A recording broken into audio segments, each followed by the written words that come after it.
گھر والے ہم اسی پر ہی کرتے ہیں، یعنی پیدل، ہاں جی گھر والے. ہاں اگر ان کو اوپر کرنا ہے جیسے تو پھر وہ طلا میاں ان کو ویل چیئر پہ لے جاتا ہے، اوپر جتنا چلنا چاہیں بیٹھ جائے. طلا میاں ماشاءاللہ ہمارا بہت اس میں شعر ہے، ویل چیئر چلانے میں اس کا کوئی آسانی نہیں ہے، اور ایسے بھگاتا ہے ویل چیئر کہ جیسے بندہ اڑایا جا رہا ہے. ہاں جی، اور وہ بڑا محتاط بھی، ٹکر نہ ہو یہ نہ ہو. پورا حج اس نے 2 حج اپنی ماں کو ویل چیئر پہ کرایا.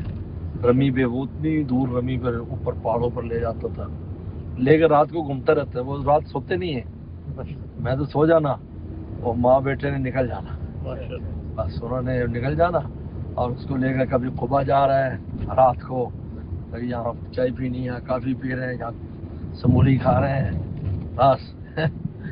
تو ہماری وہ بہو آسٹریلین جو ہے وہ بہت ماشاءاللہ وہ بھی بہت ایکٹیو ہے. وہ بچہ اس نے وہ ڈالنا خاص تھیلی میں، اور وہ بھی ساتھ جناب. فجر میں لوگوں نے فجر پڑھ کیا نا حرم میں، ہمارا اپنا الگ روٹین. کہا نہیں بھی 12 بجے میں تو سو جاؤں گا، پھر صبح فجر میں ہے. تو اللہ کا شکر ہے، بہت صحت پر بڑا عجیب اثر پڑتا ہے یہاں پر.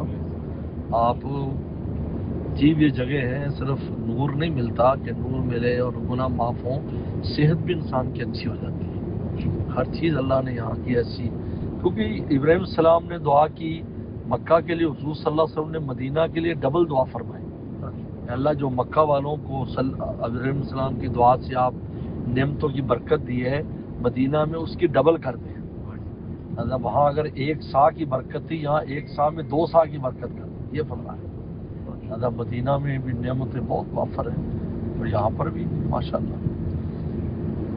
تو جب ایسی دعائیں ہوں تو پھر کوئی چیز بالکل مضر نہیں ہے اللہ تعالیٰ پر.